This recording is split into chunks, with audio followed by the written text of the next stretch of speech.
Okay. So I can start now. Yes. Right. Okay. So I guess Jason sent you the syllabus. It's not a proper syllabus, a real syllabus. It's more of an outline of the structure of this series of seminars. So we're beginning basically with the first chapter this session. I will read and comment parts of it, and then at the end, John and I have chosen a bit that he would, go into a more thorough discussion with you. So it's not just retelling the same story from the first chapter of the book. I will try to explain where I come from, basically, in terms of the choice of topic, the topics in the book, and particularly this one on the one and the multiple. Why these concepts, why these terms, why the procedure of radicalizing of these terms and other terms. It has to do with basically with the genealogy of the project, which is this book, or which it intended to be. I cannot ever be sure how successful it was, so whether that project is accomplished or not. Maybe at the beginning I should say a bit about Laruelle and non-philosophy and the role this theory plays in my own work. So yeah, I work through non-philosophy. I comment Laruelle, but I wouldn't call myself a commentator of Laruelle and of his project of non-standard philosophy.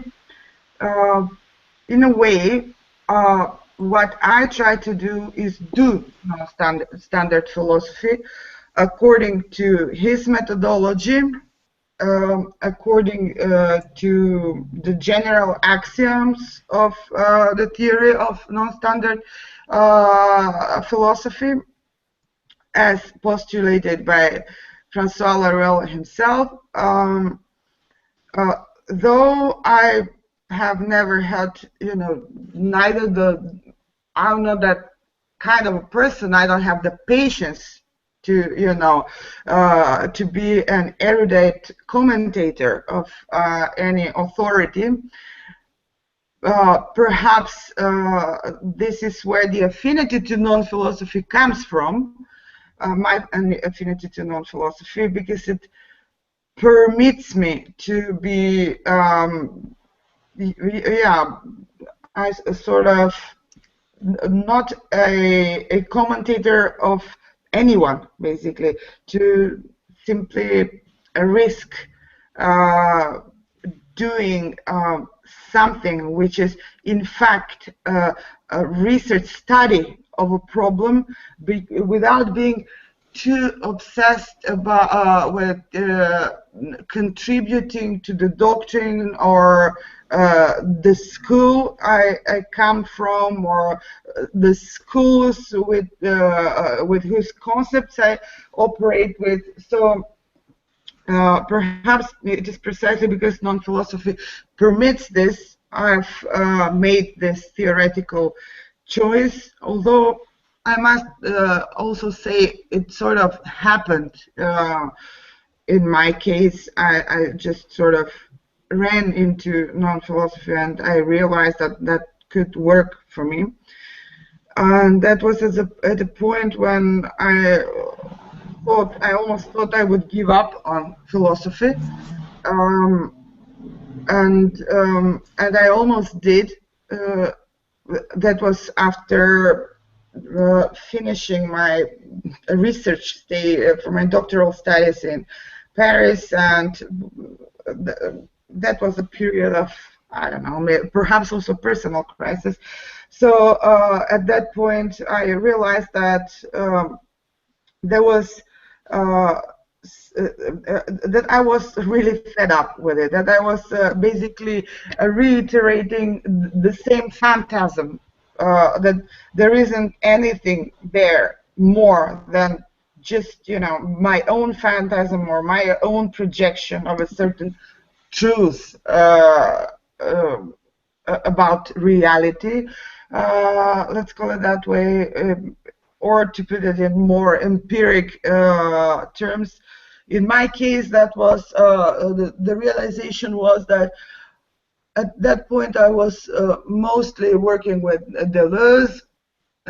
Nietzsche was very close to me, and I realized that I was simply reiterating my obsession with Greek tragedy by being fixated on these two authors and by commenting them or trying to expand their concept, and realizing that I was just, you know, repeating the same story all over again. Okay, let's not get too confessional, but that the point is that that was at a point when I thought that I would stop doing that and that I would go to back to, or more thoroughly and in a more committed way, to doing something which has to do with the practical reality, which could affect people practically, and that I would commit myself to feminist studies. And then I got caught up again in philosophy and in a critical reading of Judith Butler, and I realized that, you know, this author, Francella Rell, which I just, you know, whose writings I just glanced back then in Paris, was somebody, something, and that he was somebody I would perhaps need for that particular analysis I was working on back then. That was in 2000 or 2001. So maybe you know, the origins of this interest and this combination of these two authors in the cut of the real lie there. But okay, let's go to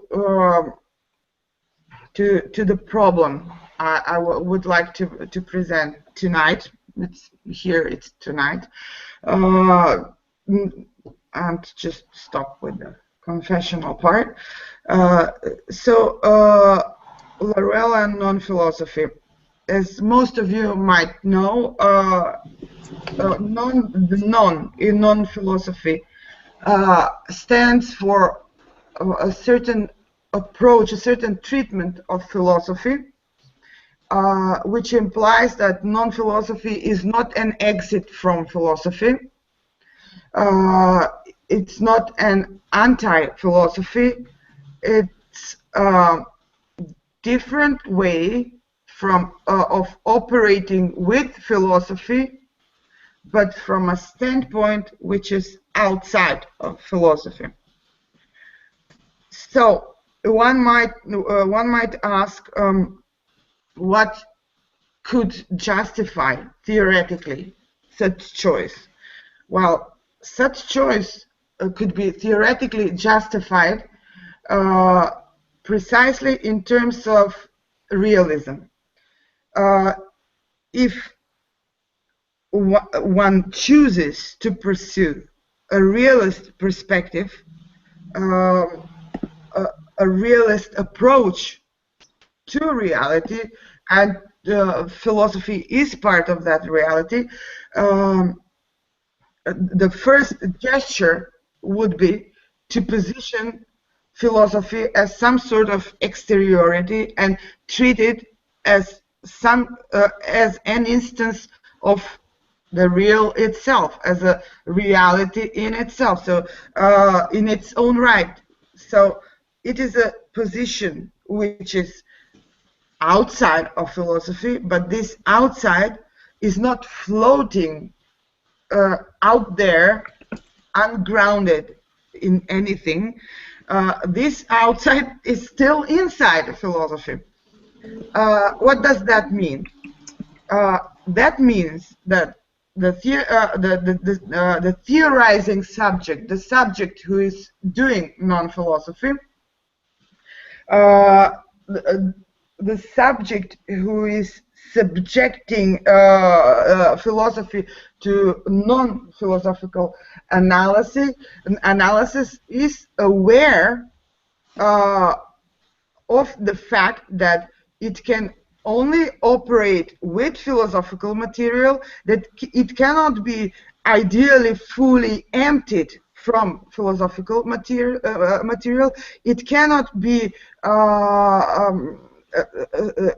sort of it does not in any way reproduce the positivist attempt of creating some sort of an absolutely objective subject. So it is a subject which is aware of the impossibility of objectivity, such as is dreamed or fantasized by positivism, for example. So it's sort of a posture of thought which is aware of the impossibility of it to be uninformed of philosophy. It is informed with philosophy, but it is it radicalizes the split between its position, the posture, its positioning as a subjectivity, as sort of an empty space, as much as it can empty itself from what Laruelle would call impoverish itself philosophically from the material with which it operates. In a way, it's a sort of a mimicking of what the scientific subject does. So the scientific subject is, of course, not ideally emptied of its, I don't know, prejudices, commonsensical reason, of its prior knowledge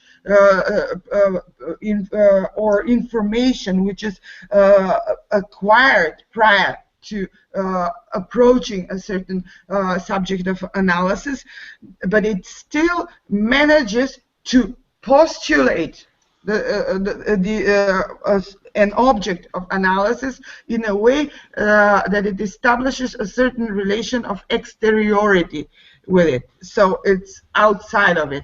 So in a similar way, non-philosophy is inside philosophy, and and at the same time outside of it.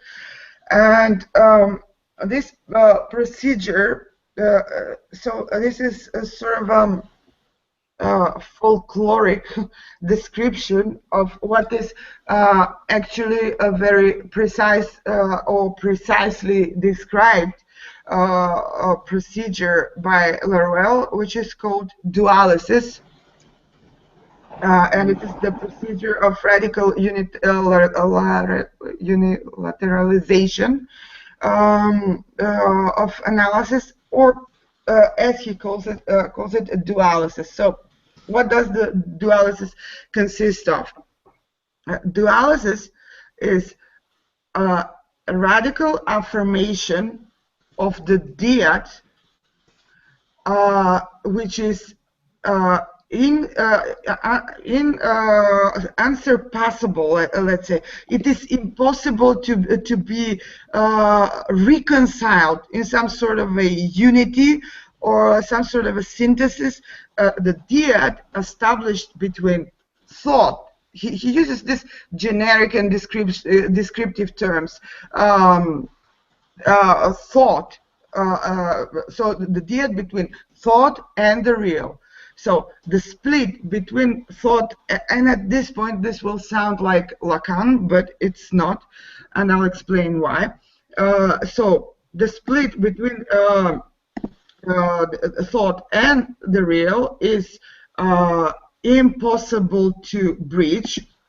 It's unbreachable, so there shouldn't be any pretension to breach it. So what's the difference between Lacan, or not so much Lacan actually? I think that Lacan's position is closer to Laruelle's position than to the post-structuralist readings of Lacan. And I don't know if we will, no, but we will talk about that in the second session. So I'll have a chance to explain that. But so going back to the difference between Lacan and Laruelle. So what's the difference? Let's focus not so much on the difference between Lacan and Laruelle as much as on the post-structuralist or postmodern readings of Lacan. So them and Laruelle, the difference between them and Laruelle. So if we agree that Lacan also affirms this radical split between the real and the subject, or Laruelle would call it the real and thought, the postmodernist or post-structuralist reading of Lacan would claim, and it has claimed, that this is a oversimplification or generalization, but I've written many pages in order to prove that it makes sense, that it is accurate, according to me. So these post-structuralist readings of Lacan would say, well, okay, because this split between the two is and the two are thought and the real is so radical and unbridgeable. So we are not even dealing with the real. The real does not make sense to us. What makes sense to us is language. We're a linguistic, every subject is a linguistic subject, a subject of language. So what we are interested only in looking at is the subject and the field of language, or the reality of language, or in Lacan's terms that would be the symbolic and the imaginary, or let's radicalize it and say language. So we deal with language, and that's it. We are not interested in the real. So the real becomes a sort of a forbidden term, a forbidden subject, forbidden topic. It has been declared that it's impossible to talk about it because it's outside of our reach. We are essentially, fundamentally, just linguistic subjects or subjects of language. This resonates, of course, with Meillassoux' thesis in After Finitude, and his critique of correlationism and his reading of Kantianism and post-Kantianism. So that would be almost the same. I mean, the claim is almost the same.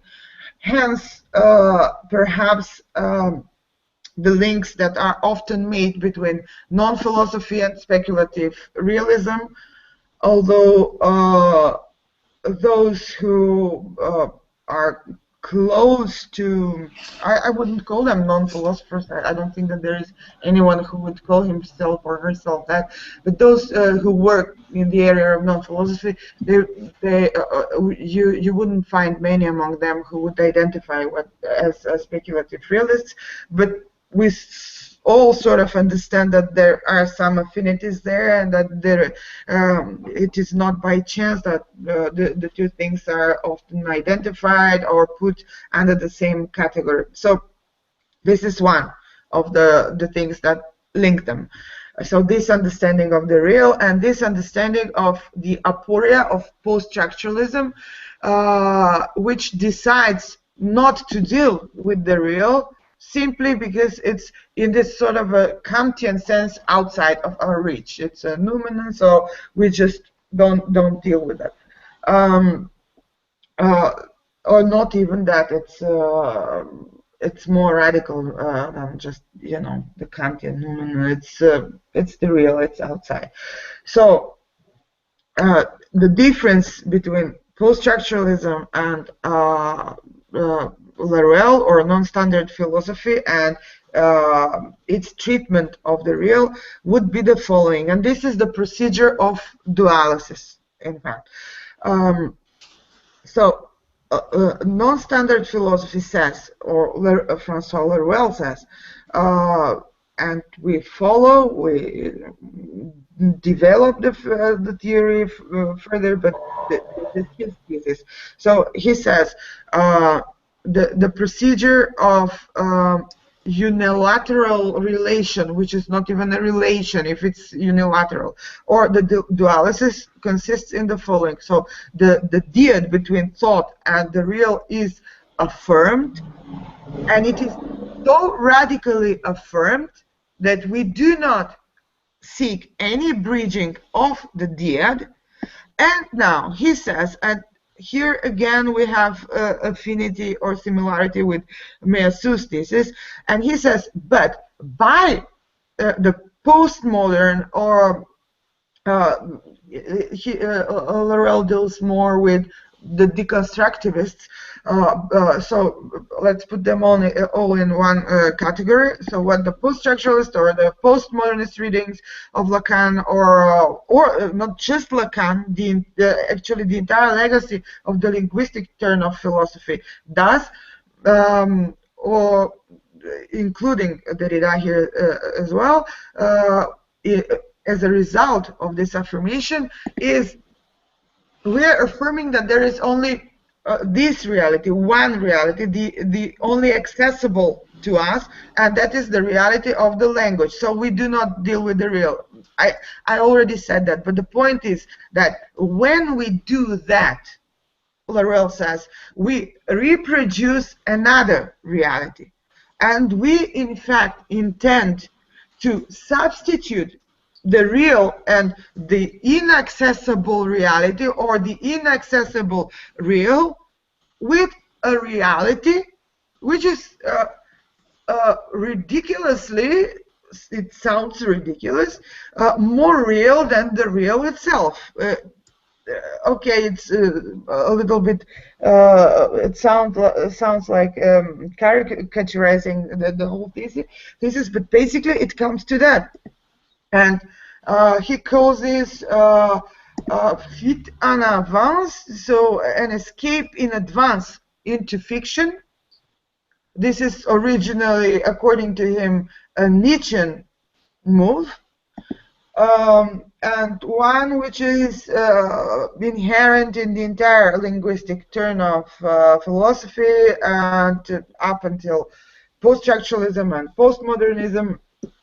And Meillassoux, on the other hand, identifies this problem with the Kantian legacy. Now, I believe that Laruelle is far more radical than Meillassoux, precisely because he says it's not just Kant, it's not just some philosopher, a philosopher. The problem is philosophy itself. So the immediate objection to such claim is usually, well, this is a generalization. Not all philosophy is the same. You cannot assume such monolithic approach. There is heterogeneity inside, and so it's not all the same. It's reductivist, both reductivist and generalization. So that's wrong. Well, it is not, and this is where you can identify again a similarity in the procedure. So yeah, what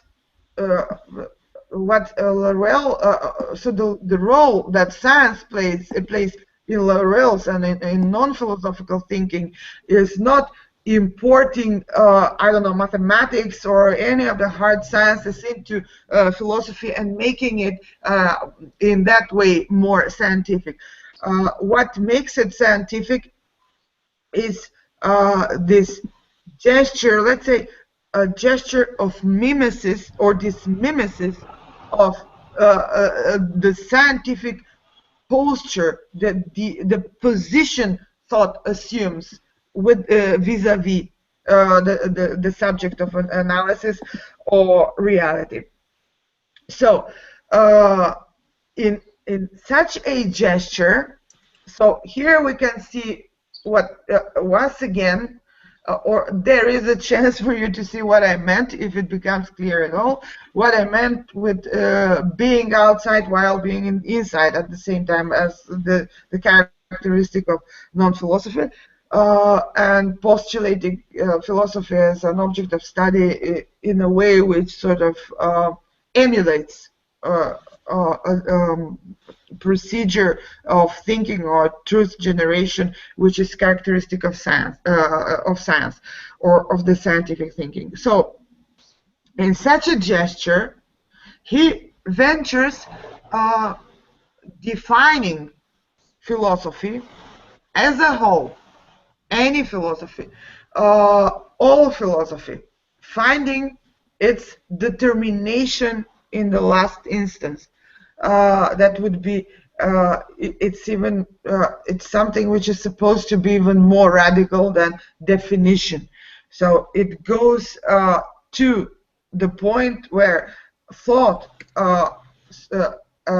clones, as he says, the real. So what the determination in the last instance, that's the conceptual minimum, the transcendental minimum, or the linguistic minimum, which clones the real which conditions a certain reality. So the real which conditions the reality called philosophy. So that would be the determination in the last instance. What is that point of thought being conditioned by an instance, one instance, the determining instance of the real, which makes philosophy. So, according to him, it's the pretension. And when we say pretension, we already realize that there is something prelingual entailed here. So it is the detention, the intention and the pretension to decide about reality. So unlike science or unlike art, which, let's say, recreates reality,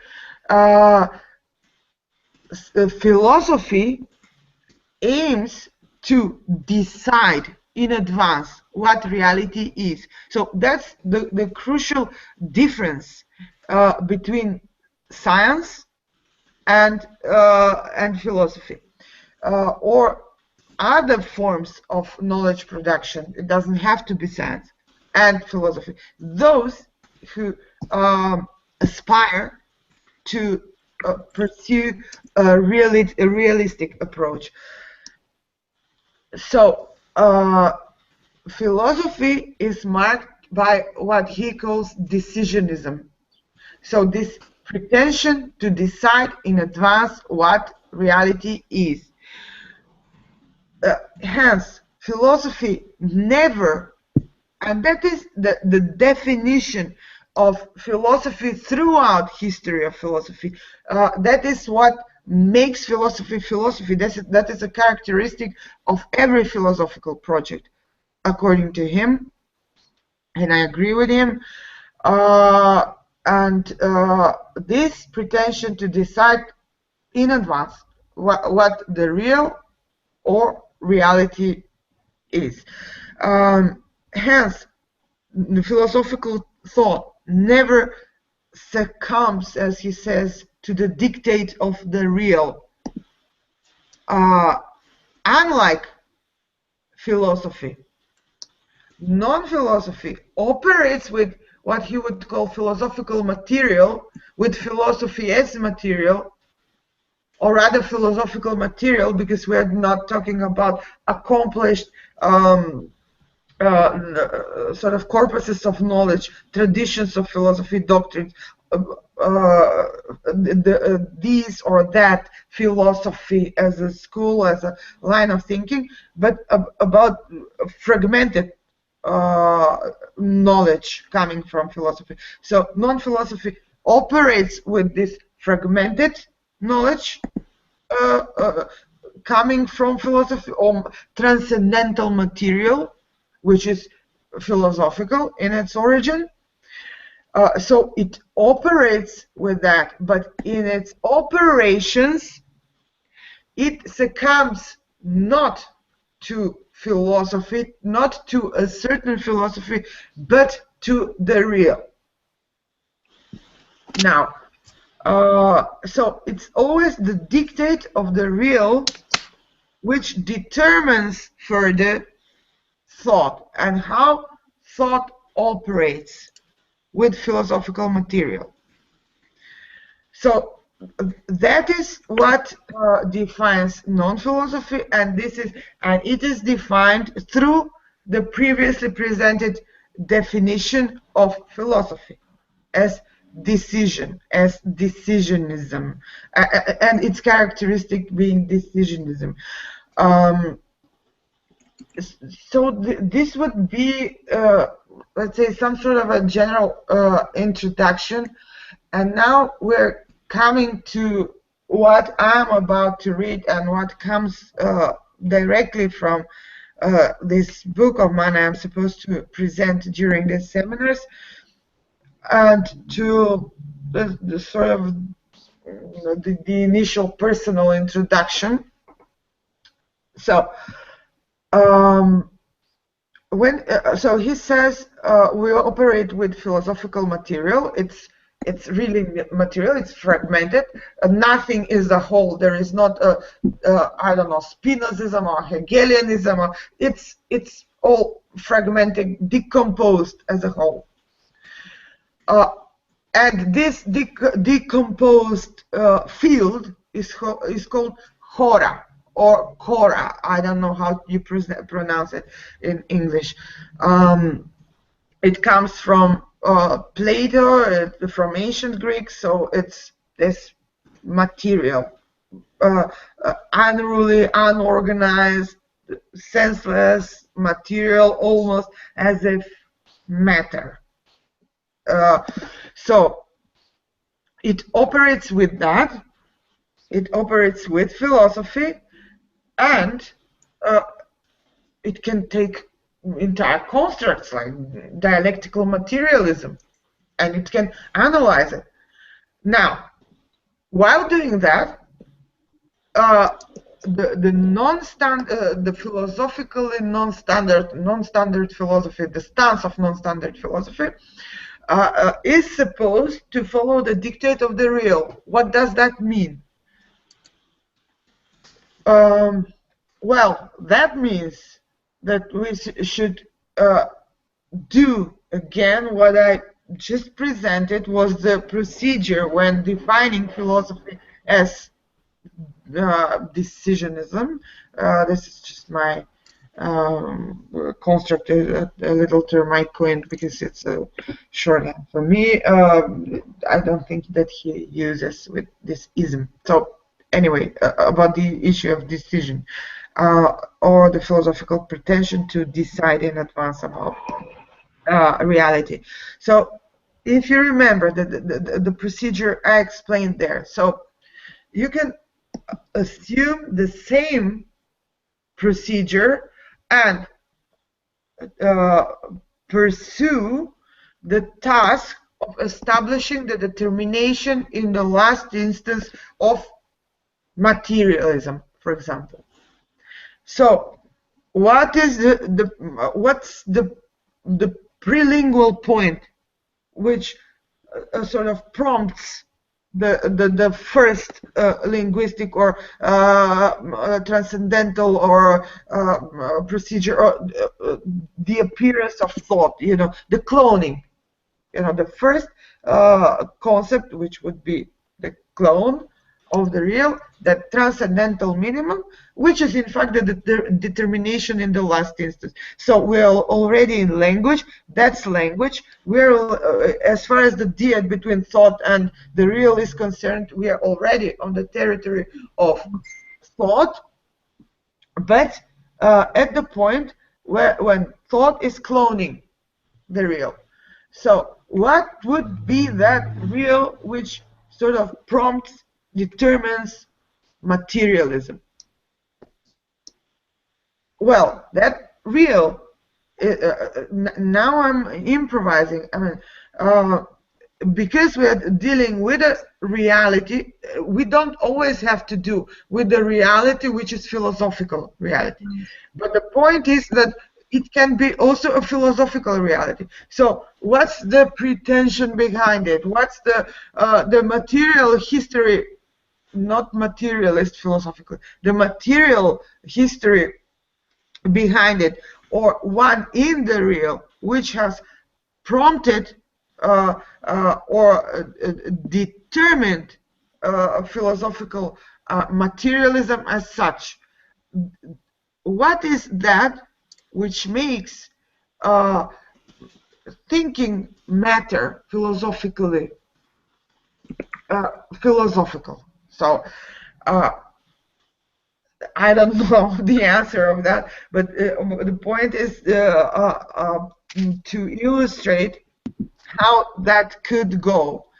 I guess what I am trying to do here is to show that that non-standard philosophy or non-philosophy is not just a great, as many have commented, a great, let's say, form school of analysis, of generic analysis of what philosophy is, but that it can also be a way of creating knowledge, creating theory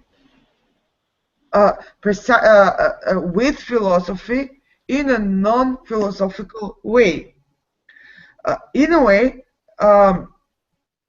it's yeah. What I have tried to do is basically not analyze and comment. Of course, I have to do that in order to, and I have been doing that to analyze and analyzing and commenting what Laurel means with this and that, and what this concept is and how I understand it. And of course, I operate with my reading of Laurel. So I'm not saying that I am not a commentator as well, but that's not my main goal or my main interest. So my main interest was was to do non-philosophy, to work with philosophy in a non-philosophical way in order to establish a certain knowledge about a certain problem. The problem I had, and the problem which prompted this project, motivated me, or I mean, it was more than a motivation. It made this project necessary. Was the sense of frustration with this cyclicity, self-circumscription of feminist post-structuralist philosophy, which was sort of obviously, according to me, is already establishing a certain orthodoxy and starting to behave as a self-sufficient universe of thought, which was to me suffocating,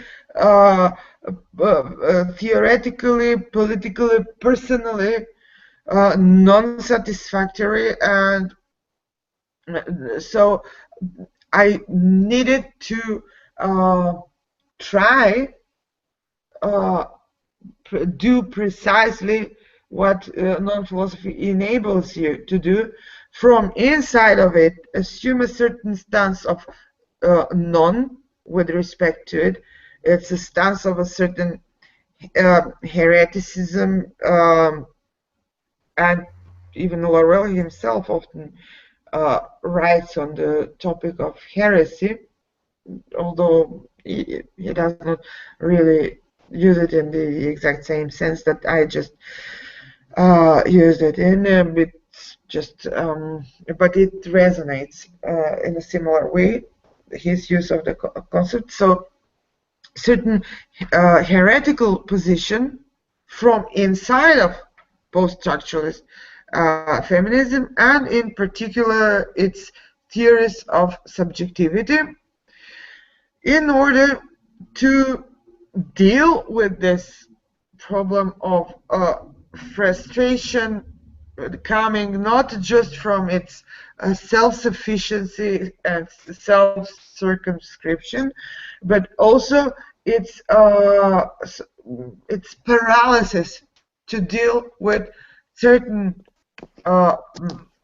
issues, problems, topics, sort of even tacit prohibition to deal with certain issues, or even operate with certain terms, names. For example, it became sort of obvious to me that it's a heresy, it's forbidden. You would do a sort of doctrinal crime if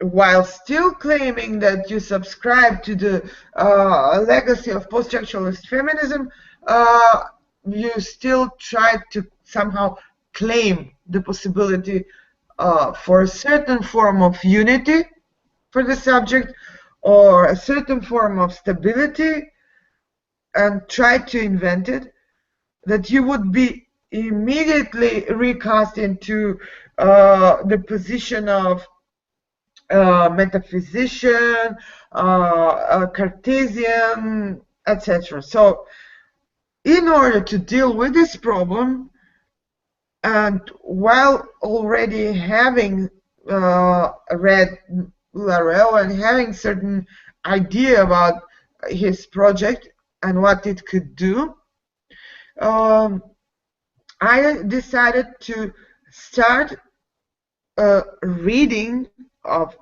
philosophical material coming from post-structuralist feminist philosophy, and sort of use non-philosophy in order to open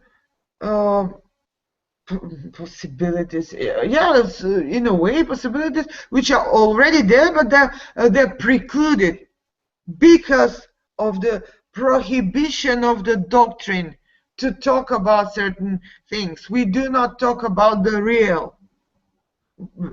It's something we are not able to talk. This is what our teaching says. We do not talk about the real. So I realized that not talking about the real has something to do with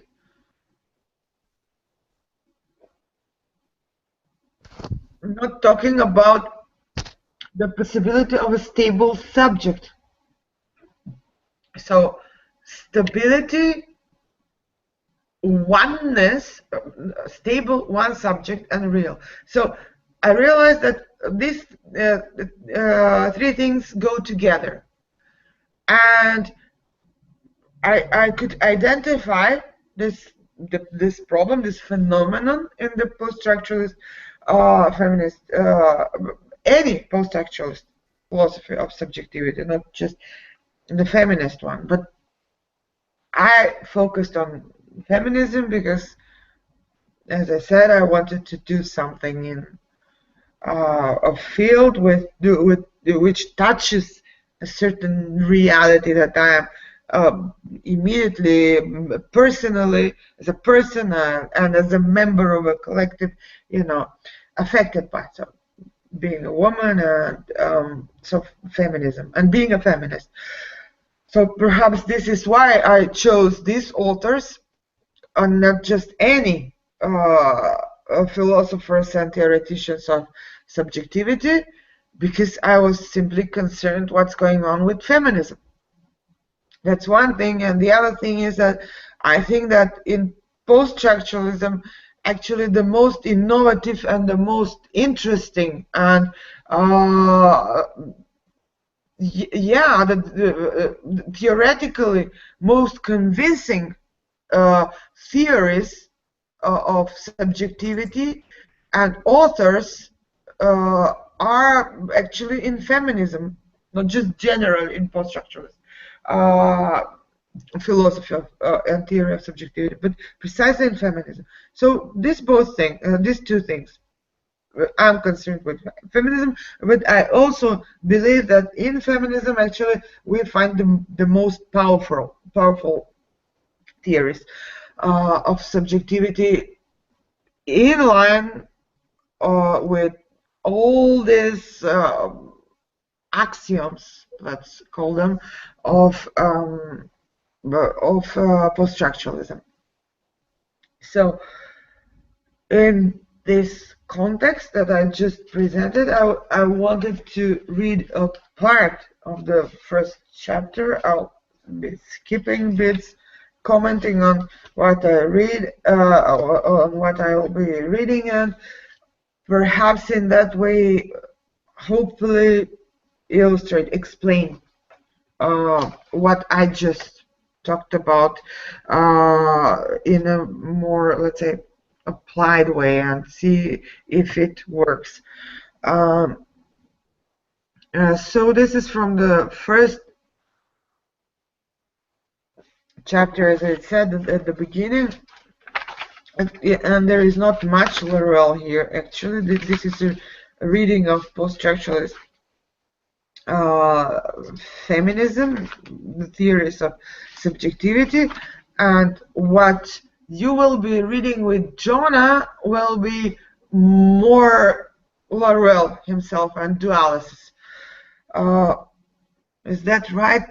Are those the right pages, Jonah? I hope so. That was the plan. Yes. Yeah.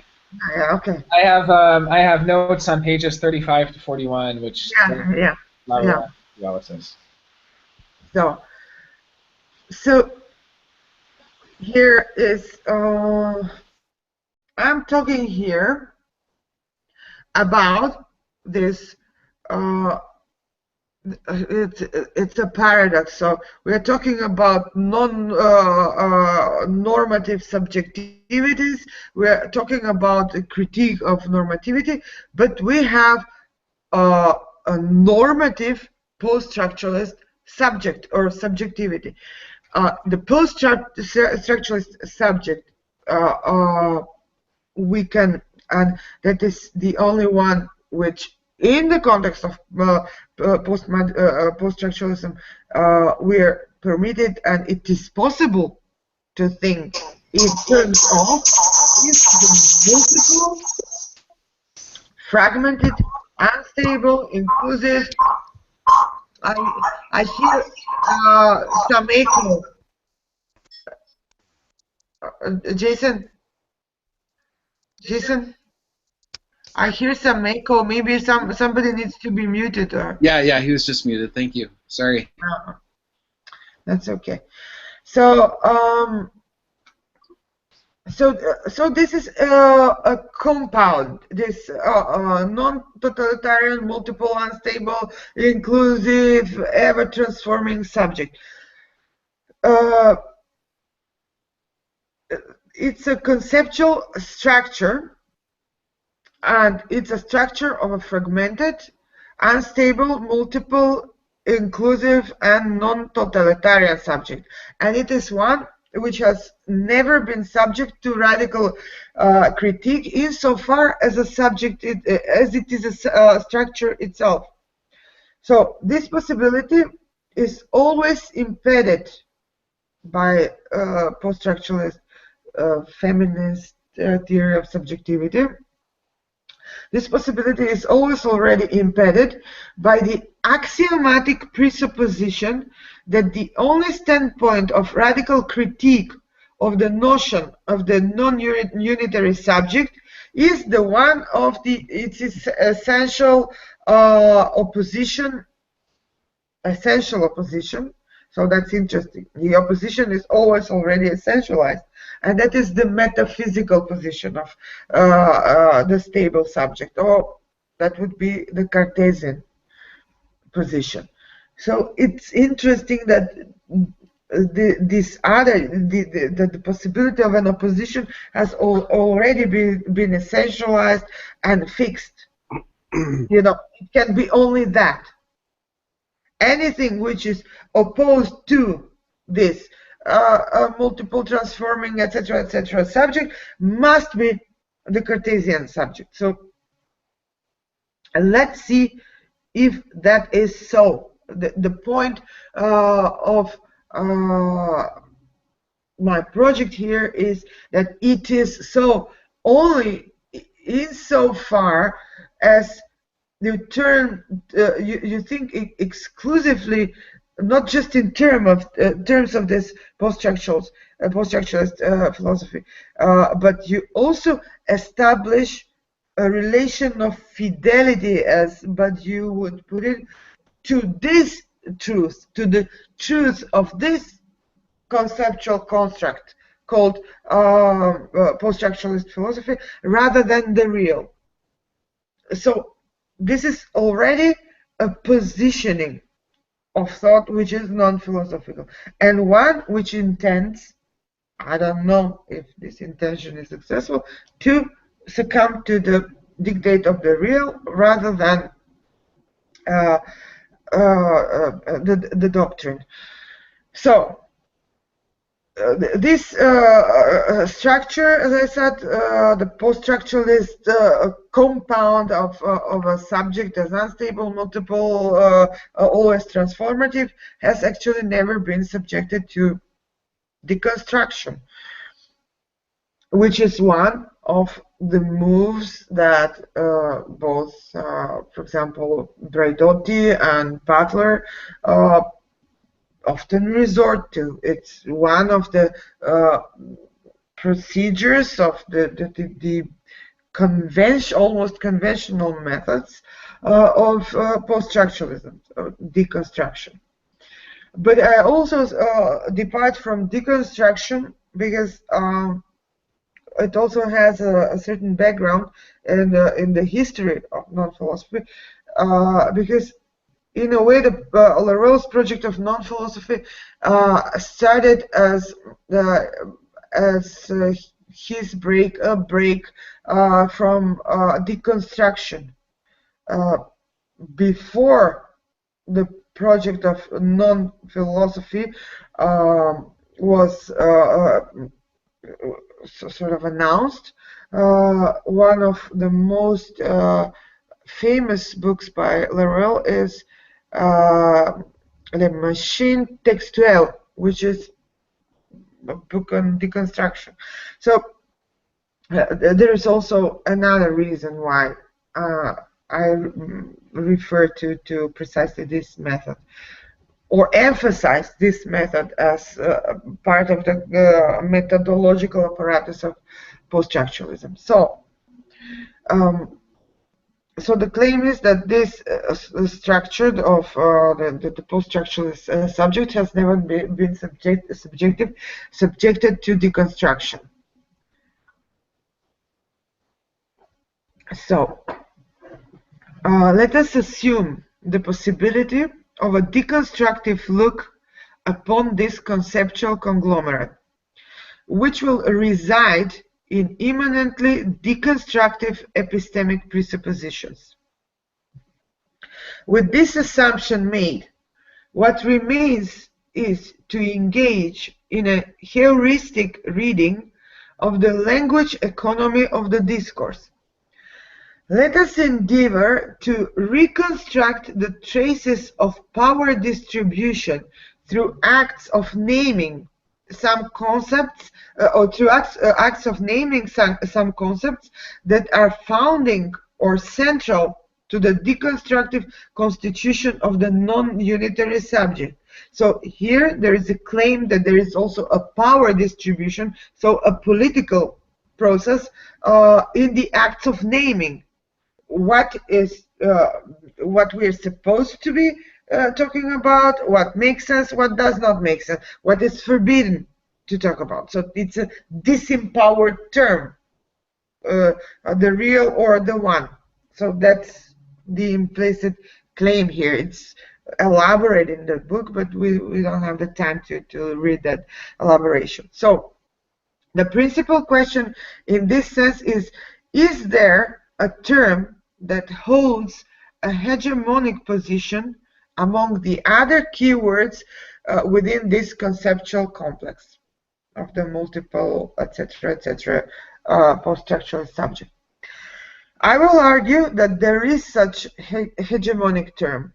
In fact, it is the empty place of a term, the absence of a name, the name of the one. So that is the hegemonic term, the empty place of the name of the one. So the dismantled one presides over the subsidiary concepts of the dismissed totality, stability, autonomy, exclusiveness, and so on. In effect, they are the automatic deduction of the one. They are also its automatic reduction. Oneness is a priori reduced to these sinister effects of its eventual reign, and in addition to this gesture of a prioristic deduction, it is also reduced to its results. Hence, the autogeneration of the acclaimed postmodern synecdoche of the autogeneration of the acclaimed postmodern synecdoche of the non-unitary subject. The one is normally conflated with its own bad produce, first and foremost with the procedure of totalizing and thus universalizing.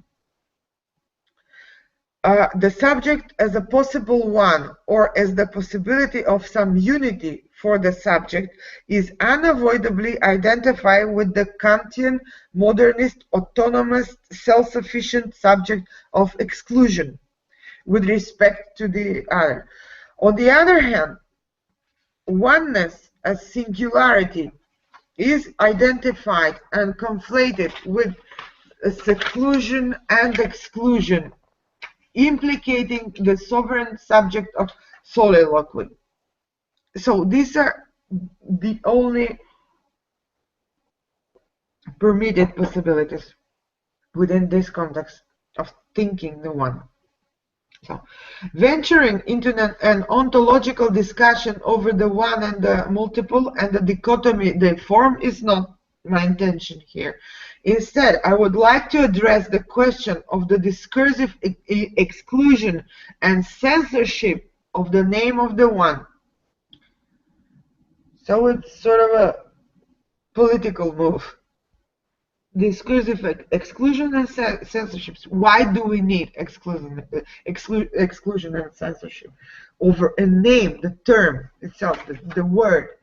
So it seems that in the entire post and anti-metaphysical, philosophical, ideological legacy, there is a tacit a prioristic expulsion and moral condemnation of any position from the perspective of the one, and thus of the unity as singularity, not as differences. Both terms are inescapably related to and degraded by the notions of totality and totalitarian repressiveness, and I will prove later then We don't have to think the one in that way. And universality, understood only and exclusively as thinking act of hegemonic universalizing. Within this entire context of the anti-Cartesian critique of the unitary subject, the feminist, constructivist, and deconstructive theories of subjectivity seem to suffer from self-censorship regarding the very use of the name of the one in the affirmative sense, or even in the sense that risks being interpreted as affirmative. There is both tacit and overt auto-prohibition with respect to the possible operating with or application of any sort of logic of the one or thinking in terms of the one, precisely because of the axiom of postmodern anti-metaphysics, according to which any theorizing that claims the reality of a certain one and oneness is a priori universalistic, totalitarian, exclusive, and so on. That's the place of the one in the signifying chain in the political-theoretical language of the postmodern world, in the sense of discourse, is an empty place. I would like to call for a retrieval of the position of the one within language, the position that it rightfully owns, together with its legitimacy as a linguistic reality. It is a linguistic reality. Moreover, this retrieval should be accompanied or even enabled by the simultaneous reclaiming of the right of the name of the one, not to be identified in the aforementioned reductivist manner with universalism and totalitarianism. My contention is thus that in the feminist and not only feminist discourses of deconstructive critique of the unitary subject, the use of the term unitary is insufficiently examined in terms of its oppositional relation to the favored non-unitary. Or differently put, it sometimes seems to be functioning as an almost magic utterance of condemnation, a sort of anathema of the non-absolutistic era, since in the discourses professing the non-unitary subject, the unitary automatically, that is to say, with no critical stance, with no intellectual pausing, also entails the notions of stability, totality, fixity, and so on. So the feminist critique of the unitary subject, traditionally defined also by itself as marginal, in the landscape of the intellectual power network, is already rigidified within its own position, and in such a way that it can only produce the pure opposition of its own constructed other. So this is why, So this is why the only other to this subject is the metaphysical Cartesian subject, because it is rigidified to such extent in its own position. It does not, and it is defined by its opposition to it, so it does not permit other possibility of conceptualizing oneness. And what I attempt to do here is conceive a concept of one which is in let's say which could be consistent with the rest of the, or what I see as I don't know, most valuable, something which according to me should be retained, which is the gain from post-structuralism. So I'm trying to sort of insert it so that it works inside this legacy. But there has to be the certain non, so that it can be inserted there and it can work. Or they can work together, these concepts, those which preclude the one, and along with it, the stable, etc., included in the tradition of thinking.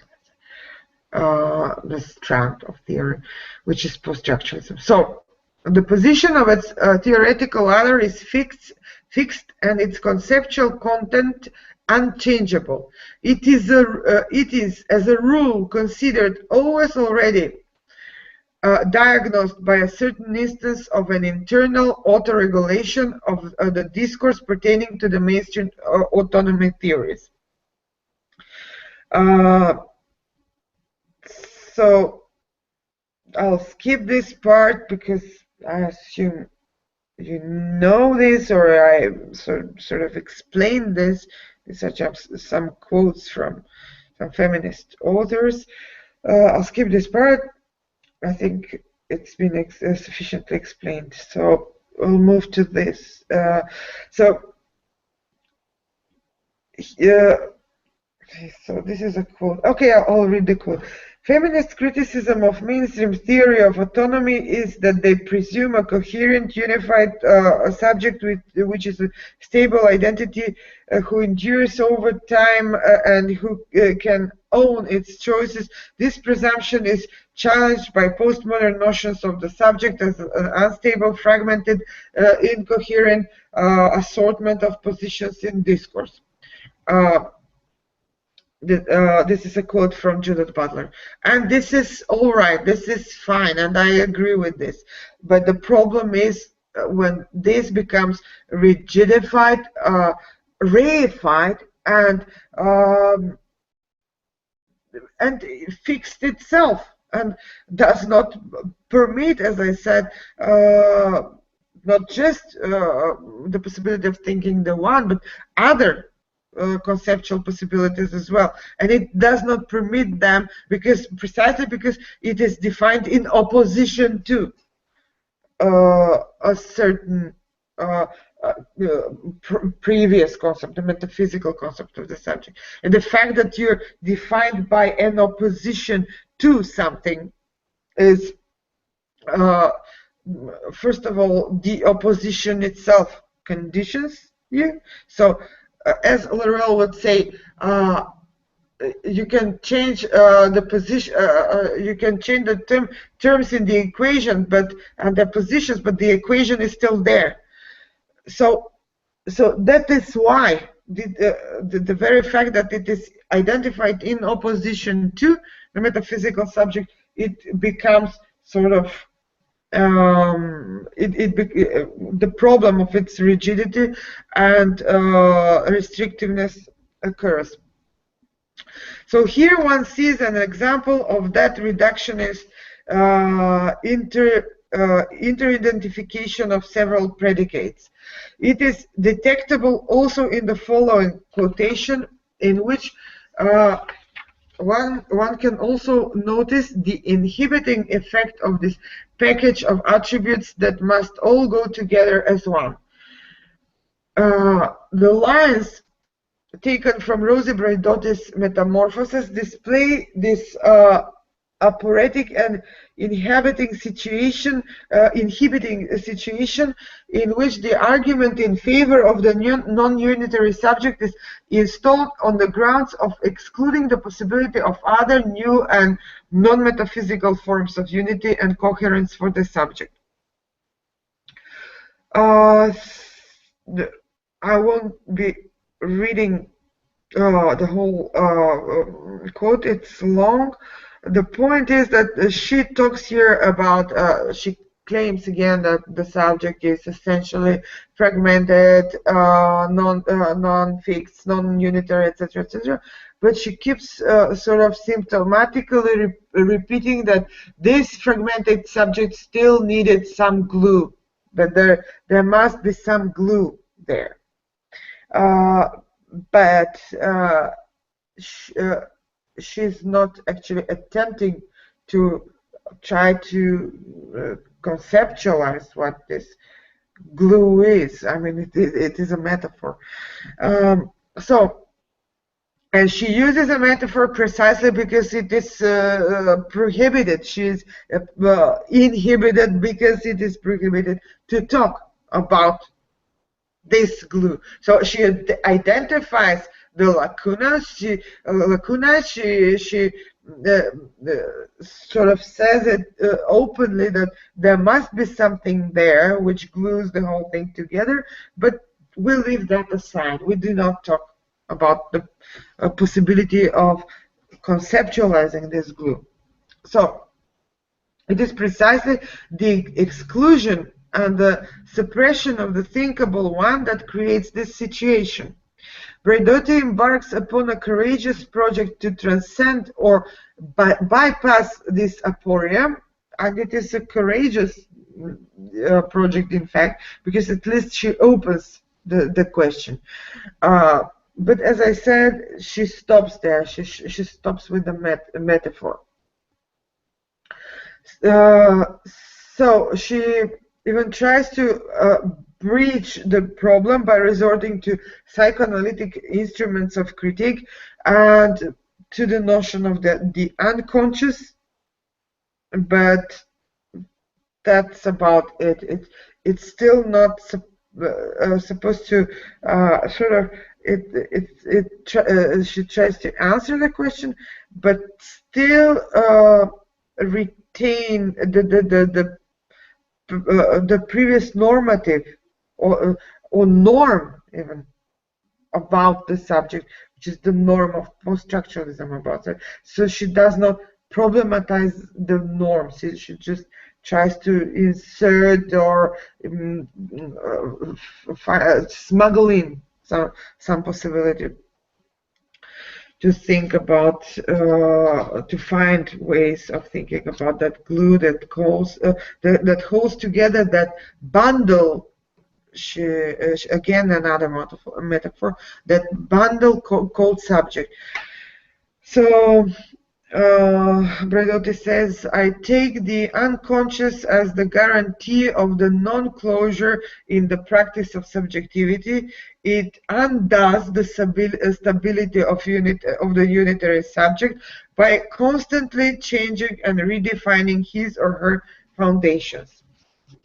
However, non-unitary identity implies a large degree of internal dissonance, that is to say, contradictions and paradoxes. Unconscious identifications play the role of magnets, building blocks, or glue.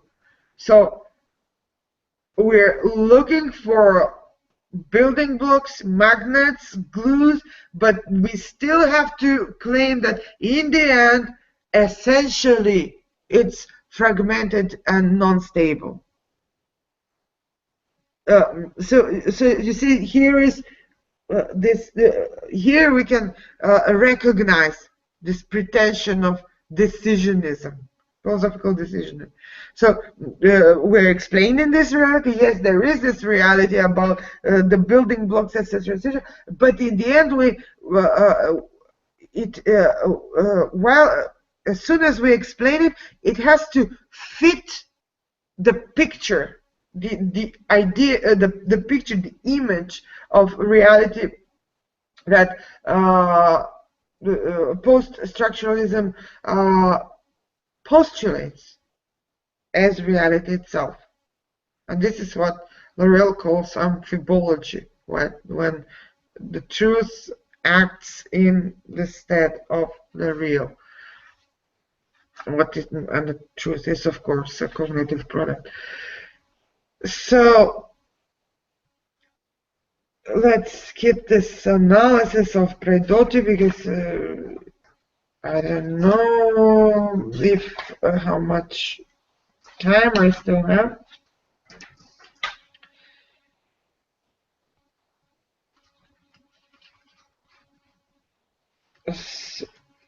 Okay, just this bit. So if we decide to follow the argumentative line linking these several quotations together, we can see the ones I skipped. We can see that Braidotti is not only in pursuit of that thing which glues together the bundle called subject, that is in search of its unifying forces, principles. She also seems to grant a certain legitimacy to the notion of essence. Thus, by reinventing the notion of essence, she takes the argument even further in the direction of some idiosyncratic reclaiming of the instance of unity. This is a reinventive and idiosyncratic arguing for unity. So there can be an idiosyncratic arguing for unity. Hence, it does not always have to be metaphysical, since it is embedded in a position that is one of an advocate of the notion of the non-unitary subject. Some might find Braidotti's position contradictory. However, it is not. And here is where I apply Laruelle or the non-standard the procedure of thinking unilaterally. If one does not think, we will be explaining all of this in the next session. If one does not think in a relational way, but rather in a unilateral way, these things do not have to be contradictory. So, some might find Braidotti's position contradictory. However, it is not. Her line of argumentation and inference is impeccably logical and highly convincing.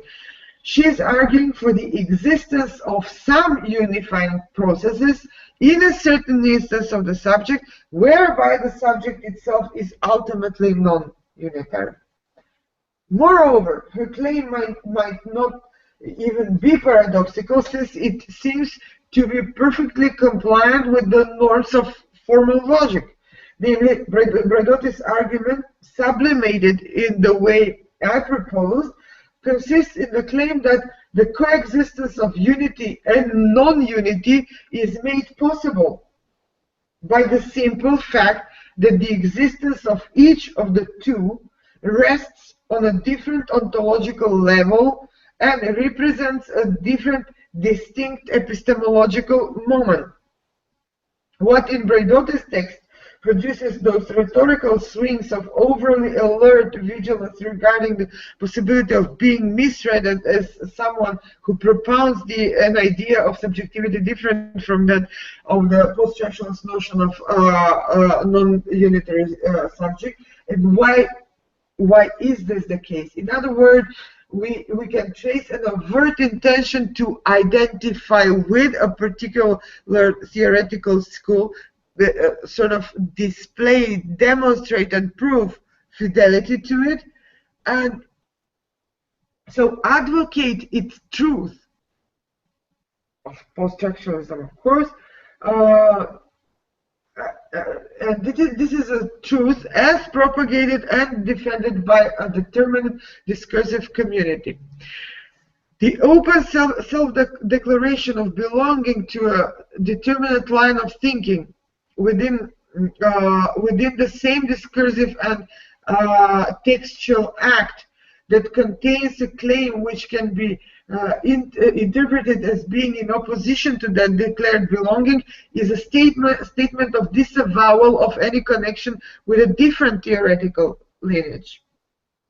It is an act of ideological self-identification and a statement of renunciation of any association with a different theoretical school.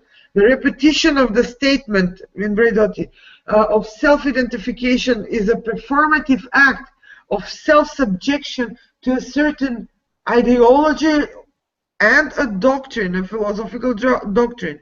So it is a choice to display this fidelity to a doctrine rather than to the dictate of the real, although obviously it is the real that prompts her to look for ways of thinking about this metaphor called the glue.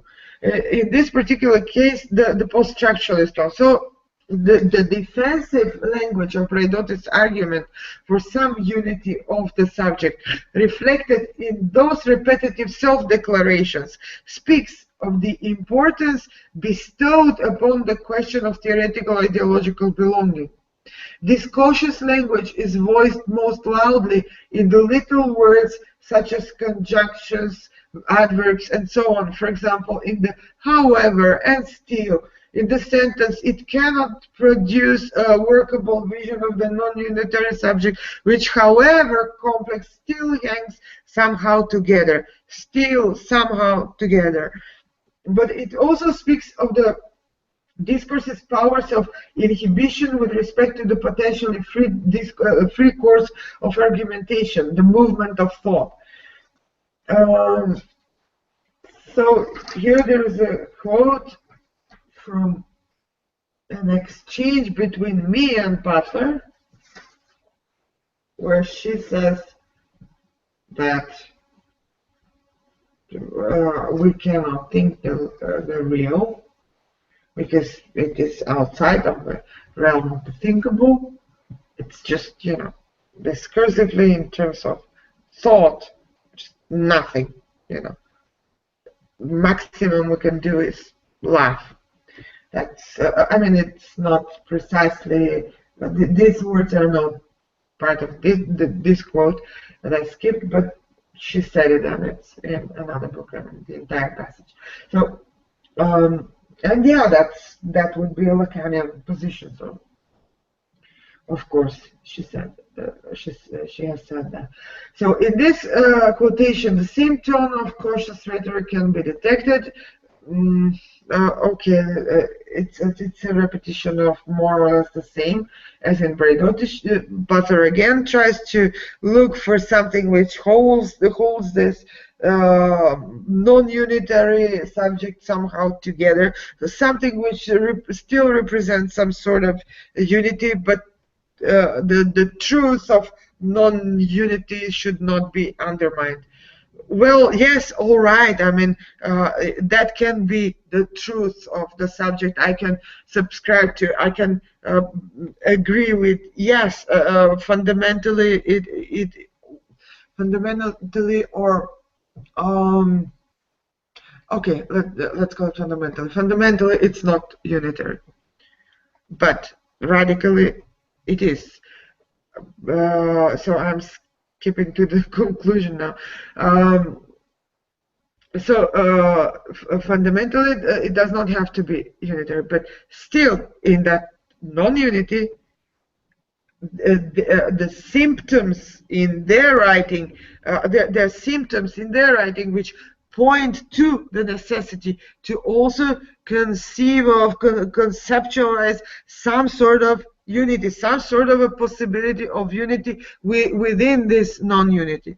So there is this necessity, but it is precluded. Why is it precluded? It is precluded because the philosophical truth of the non-unitary subject does not permit to think the possibility of unity.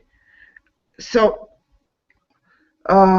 what is actually the problem here, and why this aporia? The aporia is the product of precisely philosophy itself, because philosophy insists that truth needs to equate the real. No, the real is essentially unruly. The real is no truth. It does not. It cannot be reflected in a single truth. So the real is such. It is unruly. The real behind the subject is that it is both non-unitary in one sense and unitary in another sense.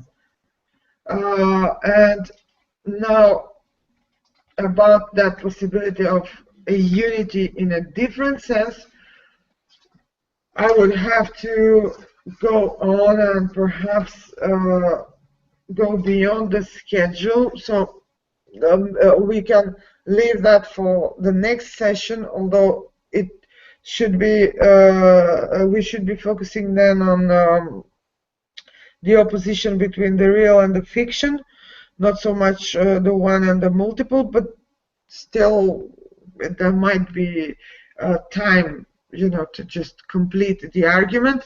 But I think that the argument can be completed with the parts that Jonah will read and discuss with you. I will be present here for the discussion. Maybe we can talk now and then you can take over, Jonah, or we can leave the discussion. I think it would be most practical if you start reading your part and start commenting, and along the way we can, they can interrupt you, I can interrupt you, or you can interrupt us, and we can keep asking each other questions. While you read and comment, we can, also start a discussion. And around midnight, I'll leave you. My midnight. Excellent, excellent. Well, thank you so much for all of this. I've just been furiously typing notes, which I'll revise later, but I wanted to make these notes available at the class. And yeah, this is just really, really fantastic. And I'll just let me just paste in some of the notes from what we just discussed. I have to move away quickly. All the way. One moment. So I've prepared a few notes from pages 33 to 41 from chapter 1. So I presume not everyone's read the book here, but I can make these pages available for those who don't have them.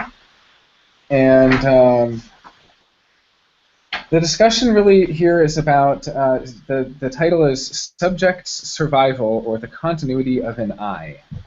Questions of Locations of Perseverance. And so it's very much just what you were just talking about, Katerina, in terms of questioning what is it that continues or persists. And you have an excellent question here. I'll just quote from the book.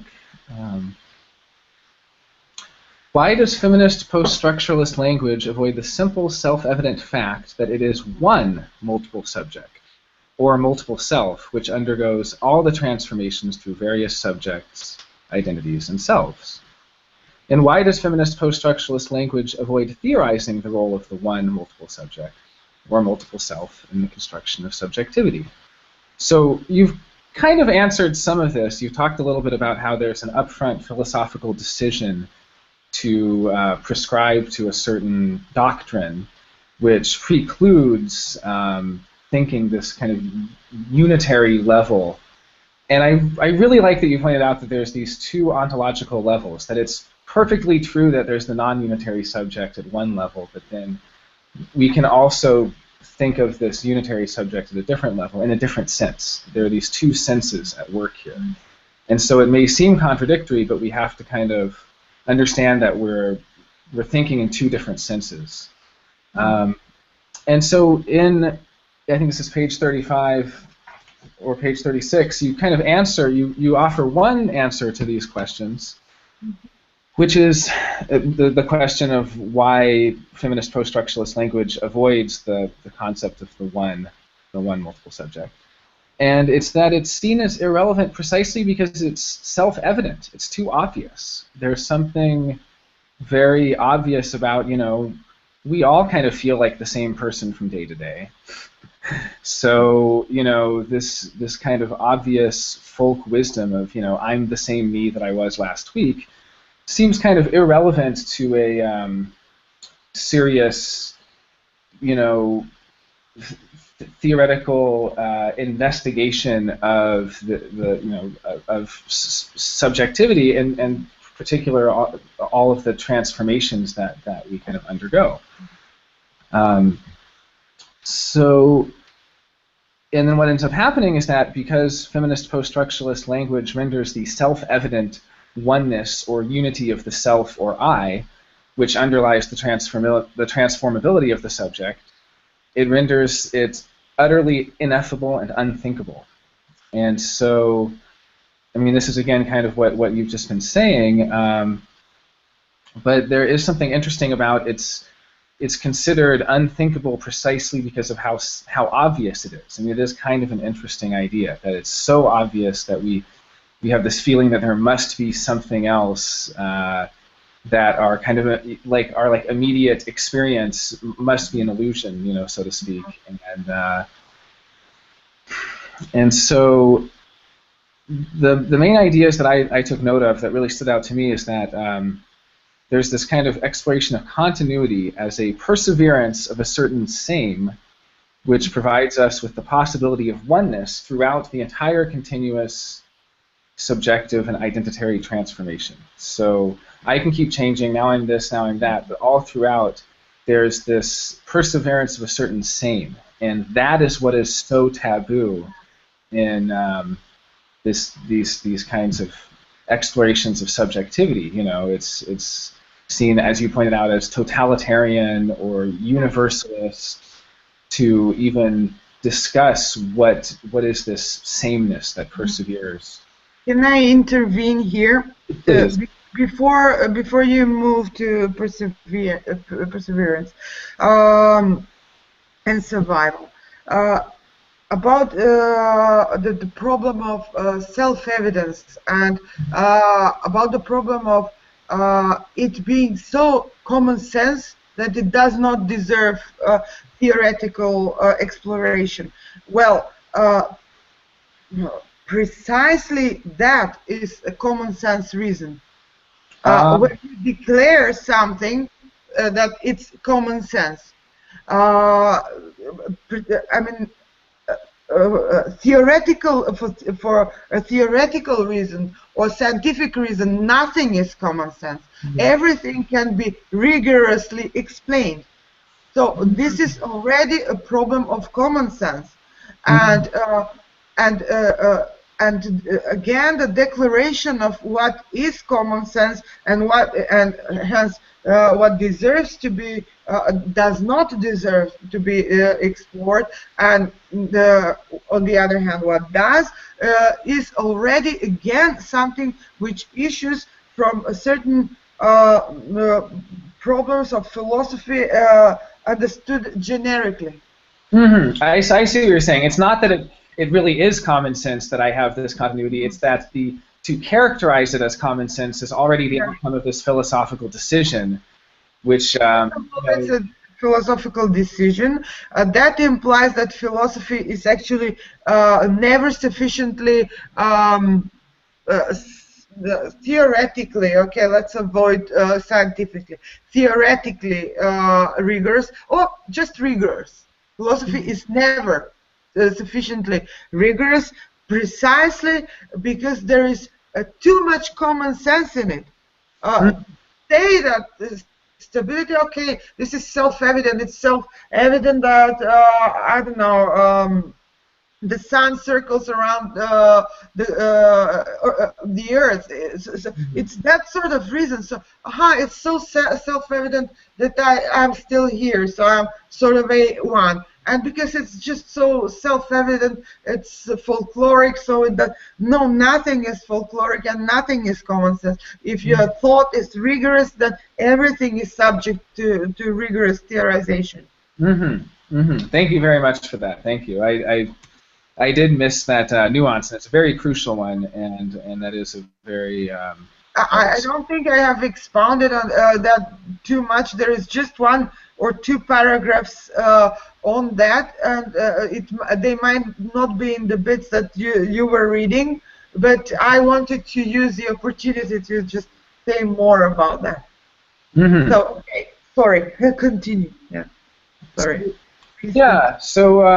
So really, I don't have a great deal. I mean, we can certainly read through. I can highlight some of the questions, but the main part that was really interesting to me was from the selection is basically this main question that you ask, which is around the reasons, why, and then also, I guess, well, beyond that, once we open up this area of conceiving what is the same that perseveres, then how can we? I always kind of want to know what are the stakes of this. So the stakes in the sense of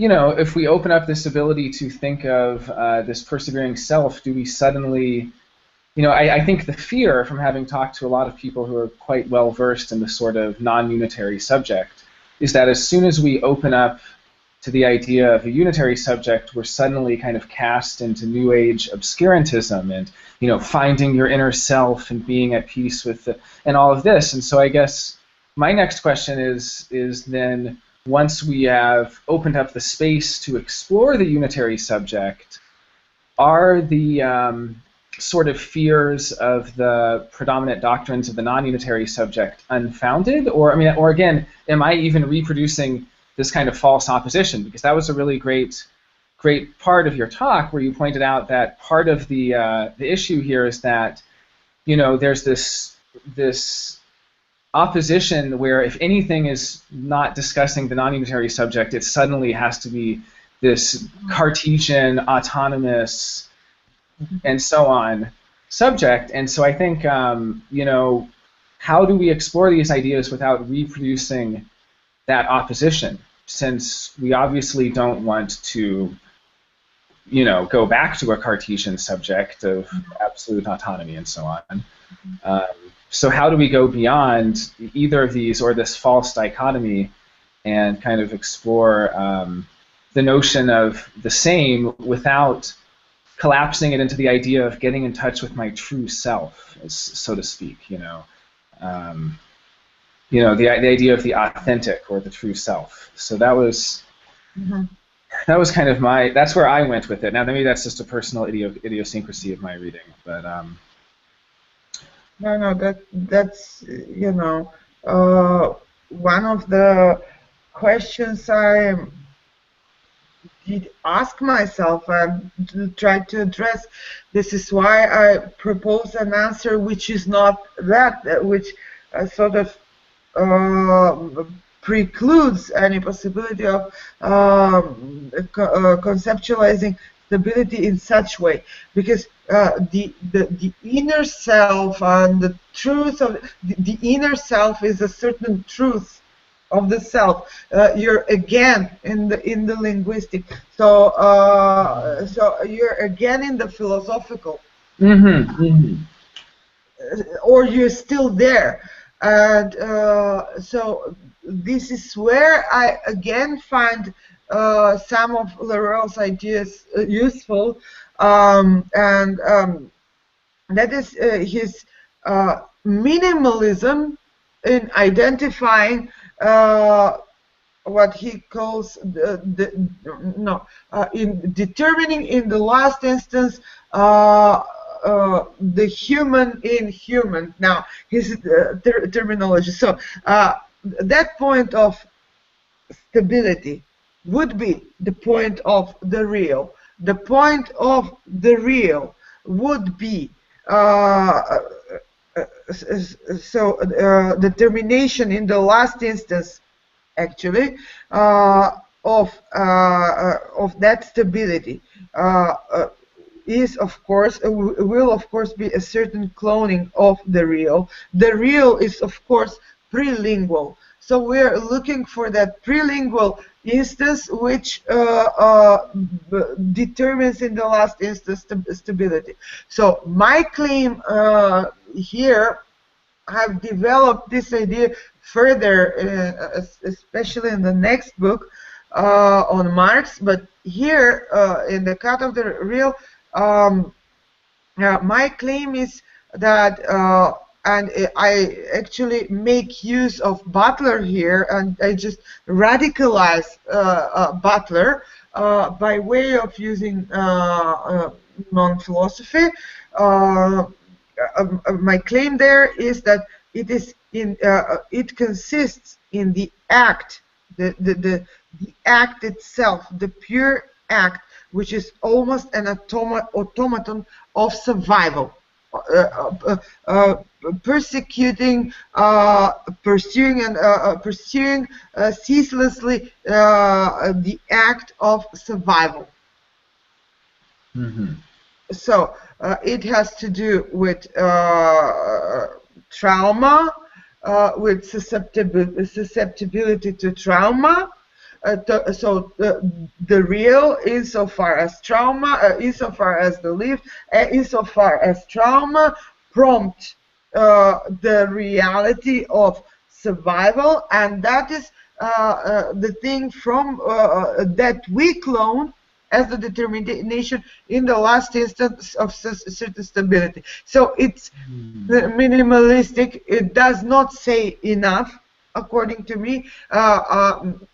Not according to me, it does not say enough, and it hasn't said enough in this chapter. It says more in the 5th chapter, but it at least illustrates that we can speak of something, and which is a certain stability, which is a certain form of oneness, which requires a rigorous theoretical exploration as to see how pertinent it is, how defining it is of the other processes. For example, for the processes of this, which are processes of non-unity, for example. Never mind. So it does not say much, does not give much, offer a much semantic content, but it does illustrate that it does not have to be metaphysical, and it this point of stability, and it also points to what I am about to claim later on, and what is claimed later on in the book, that what is politically relevant behind this determination of stability as perseverance as survival is the question of vulnerability and the relevance of vulnerability, political relevance of vulnerability, political relevance of vulnerability. So vulnerability, susceptibility to trauma, this reality prompting the task of survival is what provides these grounds of certain stability, and it already opens a discussion about a certain political question which has to do with subjectivity. So it's still minimal, it does not say much, but we can start from here. Very, very fascinating, and I really appreciate your bringing up some interesting points. When you first said survival, I mean, I wasn't thinking in terms of vulnerability and trauma, but I can certainly see the connection. And my immediate reaction of hearing that survival is what persists was almost a kind of neo-Darwinian reduction to the base instincts. But then I'm hearing, as you're talking about it more, that it's actually a different. There's a different understanding there. It's not a simple, because we've all kind of heard the story of reducing, okay, so what in us is the same then? Well, this sort of instinctual, survival instinct, hunger, the hunger drive, for instance, maybe like a fundamental drive. But then what I'm hearing from you is that it's not simply falling back to this sort of story we've already heard of we all have these Darwinian sort of evolutionary survival mechanisms. It's actually more related to, especially when you mentioned vulnerability and the ability, I'm very, very curious about how to kind of think of this perseverance of the same in these terms you're talking about without falling into sort of neo-Darwinian, the only thing that's the same really is this hunger or this will to survive, but also not falling into the other side of it, which, as you pointed out, would be making an upfront philosophical decision to look for the truth, of which is the true, because again, as soon as we're trying to equate reality and truth, we're back in philosophy. We've made that decision up front and are no longer able to kind of think of these things outside of that. So Yeah, I'm very fascinated.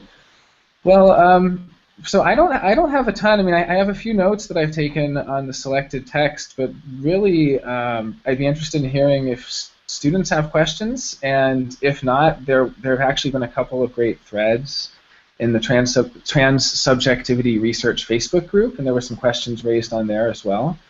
Um, so I'm not sure if anybody has comments or ideas or would like to. I would kind of like to. I would like to ask a question if that is okay. Absolutely. Boy, the terms of this debate seem so tremendous to me. It definitely recalls. I remember Badu talking about that the Chinese and the Russians nearly got into a shooting war over their interpretation of Hegel's absolute. And so, of course, for Mao, the absolute is a field of antagonism which exists prior to the dialectic and propels the dialectic forward constantly towards further realizations of antagonism within an absolute, versus Stalin, which once the absolute is reached, there's this totalization. And it was so interesting that you brought up the political implications of this attempt to think in a unitary fashion, because it automatically made me think of Stalin. Do you think that there is a, without being too, you don't want to be too kind to Stalin, obviously, but do you think that there is some that this disjunct between these types of interpretations of the absolute are at play and would manifest themselves in political? So the antagonism within Baduian Maoistic ontology versus this, what to me jumps out as sort of ontological.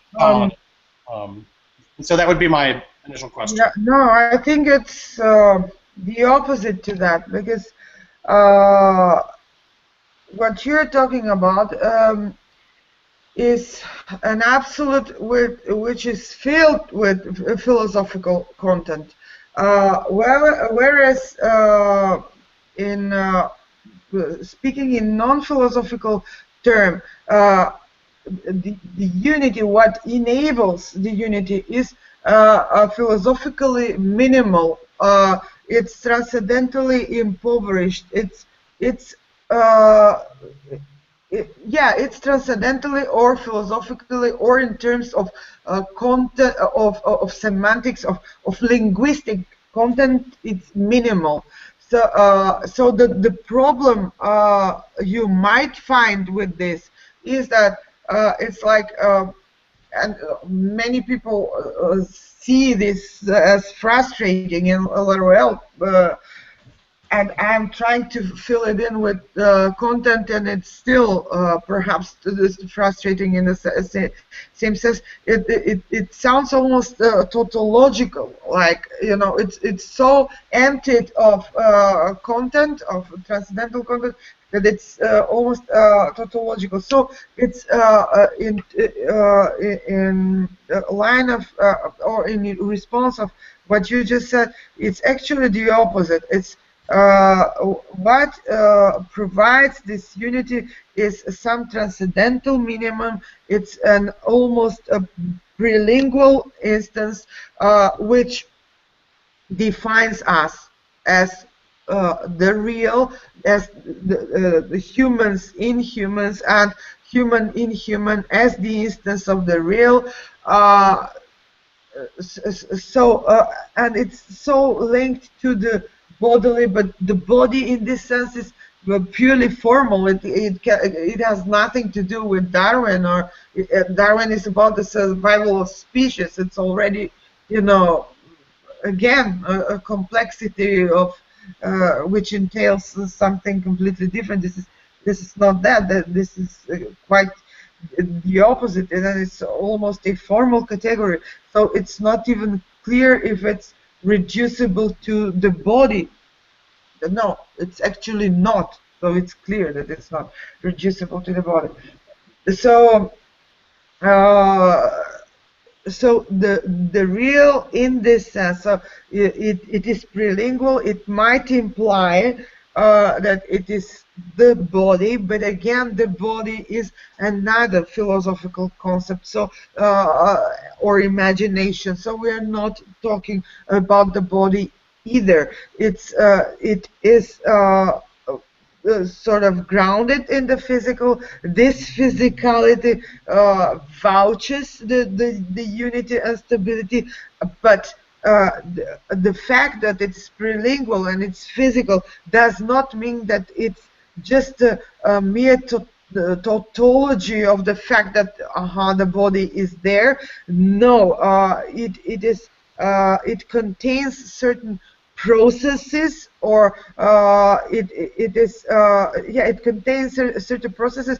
It is a field, a realm of certain experiences, and this experience is, as I said, a vulnerability, exposure to threat of this body. But it's not just about the body, it's also about a certain instance of something which wants to survive, and this something is not just a body, and it's not an I yet. So this is why it's not Darwin and it's not biology, and it's more formal and more complex. And now from this something which wants to survive, we carve out an experience of vulnerability, and from there we can create conceptualizations, and we're immediately entering the realm of the transcendental and language, and so there. So here is how a certain cloning takes place. So from vulnerability, from that point on, we can define this. We can define the human in human as the real, and hence a certain form of stability. And now, if the vulnerability is that thing that is already a certain content which can be immediately transformed into language, right? Vulnerability is already which sort of prompts language. So we can clone from that a certain definition of the human in human, or the subject, which is not quite not a subject yet. The I. I'm sorry, the I, which is not a subject yet, and so it already sort of necessitates language, this instance of vulnerability, and this necessitated language already leads us to certain philosophically minimal concepts, or radical concept, about what this stable I is. And these concepts are, it's not just one, and again it's far from tautology, because first of all it's not just one, and even if it were just one, we can expound a whole discourse around it. I have written a whole book about this, about the vulnerability and the possibility of using it as an instance from which we can develop an entire political terminological apparatus. So let's take that as an example, that from there we can clone something which can be discursively productive. Then there is another thing. For example, the vulnerability, this radical vulnerability in the human in human as the real, prompts Laurel to define the human as the victim in the the theory of the victims. What makes one of the first names So there are many, several at least, first names of the real, every instance of the real. Now the human as the real is victim. So, and from this victimhood, he develops the theory of immanent rebellion born out of this always already being in the position of the victim. So even if we approach the territory of the body, still we're not falling into the trap of Darwinism or biologism, etc., because we have this pure formalism of thought which prevents this. Mm-hmm. Mm-hmm. Thank you so much for that. It's very fascinating. I've been taking extensive notes, which I'll make available to the class, but I've also been posting notes in the group chat for those who, if that's helpful to people. Thomas, do you have any response to that, or did that kind of address your question about? Did you want to? So so subverting the reign of the lack of the signifier, the major sign and its lack, which rules the interior of the Bromian knot, this Lacanian subject of the void sutured to unfulfillable desire, that attempting to defeat that specifically, of course, because I'm far more, my life is totally saturated in Badiou at the moment. I can't help but thinking about it in terms of this, in that the unity, the minimal description, being ontologically slim or thin, this avoids the sort of overt militancy of a unitary politics of the one versus what the endpoint of Badiouian subjectivation is, the militant, or is the partyless militant, the sort of total engagement by someone who is unattached, and that the communism for Badiou is this eventual dehiscence or disarticulation in various senses, which is much more. And so I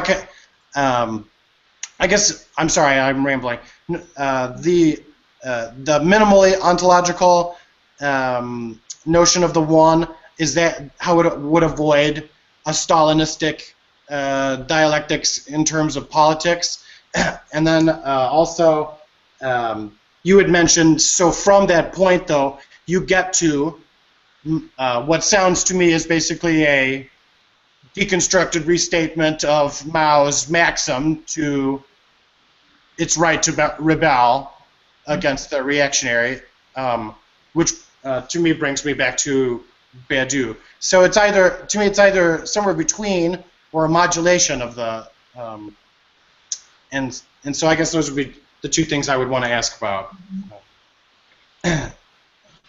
Rebellion is a major element, and how to avoid political, Stalinism in a generous sense, I guess if there is such a thing, related to thin ontology. Mm-hmm.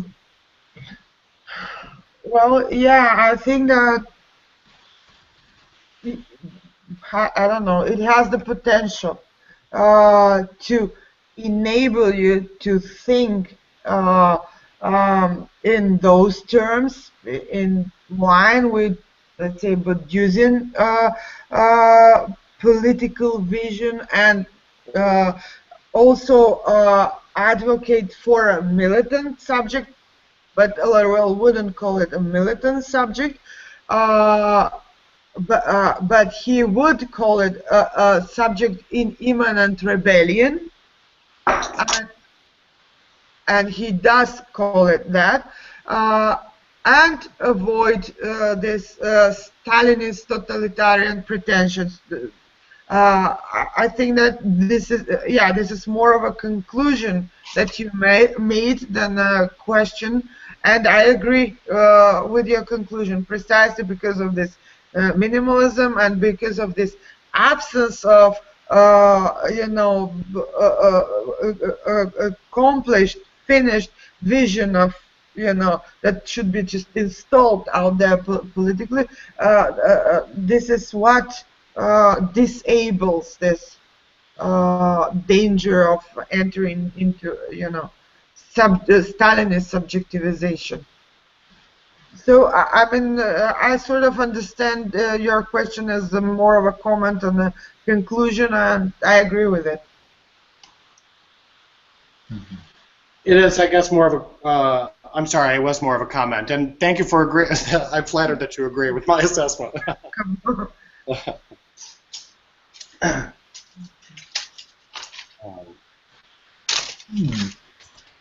So I see one of our students, Oliver Odner, who was involved in a discussion in the Trans-Subjectivity Research Group, has now been able to join.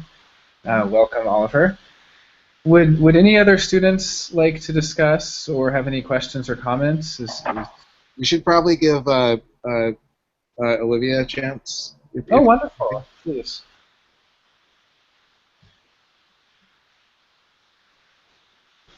I see. Oh. Hi. Hi. Yeah. Sorry. Yeah, no, sorry. I'm just processing everything still. I'm reading through your notes, Jenna, that you posted in the group chat right now.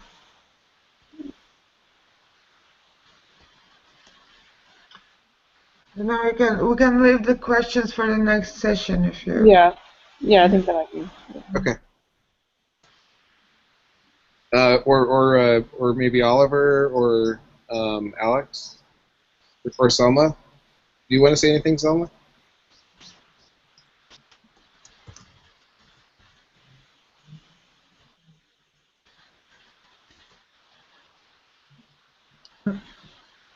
Having an audio issue. Oh, yeah, it's coming. Oh wait, okay. It's okay? Yeah. Yes, it's working now. Yeah, I'm just interested in this, in this pre-verbal, because I always tend to, conceptualize it in these psychological, pre-verbal, child development.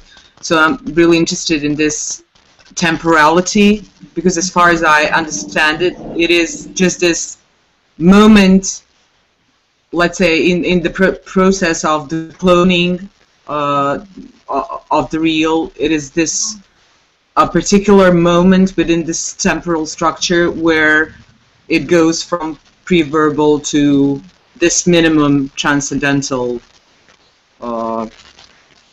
unit, or so perhaps just, I don't know if you could clarify that a bit. And also another thing that also strikes me, and especially in connection with Lacan, is that in the introduction to the book, L'Oreal is speaking of desire as an impulse, a sort of élan, and he states that it is sort of a tunnel within. So perhaps just a comparison, if possible, between the Lacanian conceptualization of desire and L'Oreal's. Thank you. Thank you. So, it's a really good question about temporality. Basically, there is no temporality there. I mean, this is formal separation, and it's just because there is, we do not have, or I do not have other linguistic possibilities to express it in a different way. We sort of, in the language itself, we always already have temporality implied, so it's very difficult to explain it without it sounding temporal, but it's not intended to be temporal. There is no temporality here. Actually, there is, even if you say simultaneity, it's again temporality. It's just how these two instances operate. We should not be when I say prelingual, yeah, it sounds temporal, but I don't have anything temporal in mind, actually. Like in structuralism, diachrony and synchrony, you can see it as synchrony. I mean, there is no really, temporality there. And about Lacan's desire, he does not speak much about desire, but Leroy. But I think that his concept of le jouir sans jouissance would be close to the psychoanalytic desire. It's just a pure experience, the lived. It's just le jouir, but there is no jouissance there because this jouissance is already a linguistic construction around it, and it sort of norms le jouir. So in that sense, I guess here you can find a certain analogy. Yeah.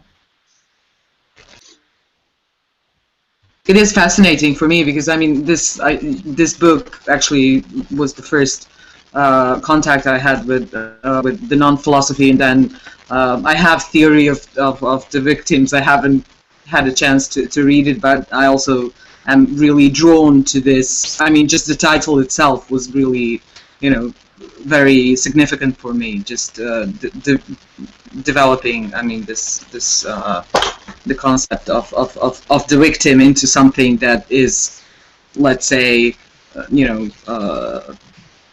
emancipatory within this context of the feminist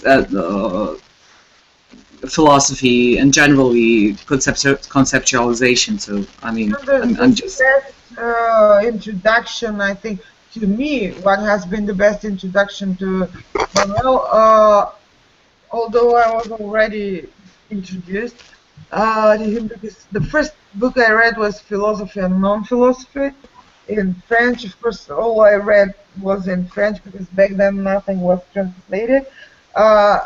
But I read this one later on, but I realized that would be perhaps the best introduction, at least for somebody like me.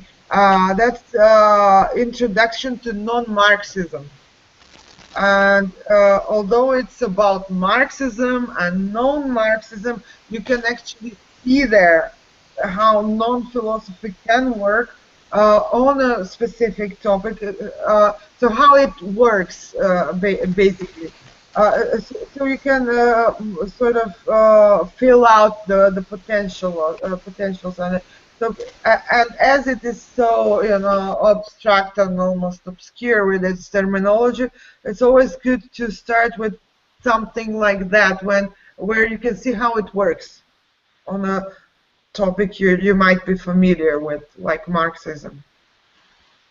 Mm-hmm. And Mackenzie Ward just published a blog post, which is a really excellent introduction, actually, in both that book and Laurel. I mean, it's just a fantastic summary. So I was just thinking today that, yeah, maybe, it's not just for me, I mean, for others as well. This book has worked better as an introduction than other of his books, the more foundational ones. So, yeah.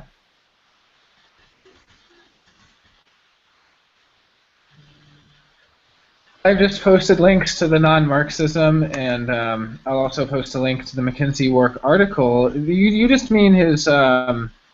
He just wrote a short essay, right? You don't mean? Did he actually write a book, or is it? No, it's like a review. Yeah, the review. Yes. I think it's on his blog and on Verso's blog. I think that I first saw it there. And there's a link in the Trans-Subjectivity Research Group, which everyone should be members of. So, well, it looks like we have about 10 minutes left. Would anyone like to make any? And I realize that we're far past your time, It's so midnight here, yeah. And at Selma's, I don't know where you are now. In Sarajevo? No, Tuzla. Okay, it's the same. Tuzla. Yeah. Just, yeah. So we'll move the sessions, the next sessions for a more normal time to us.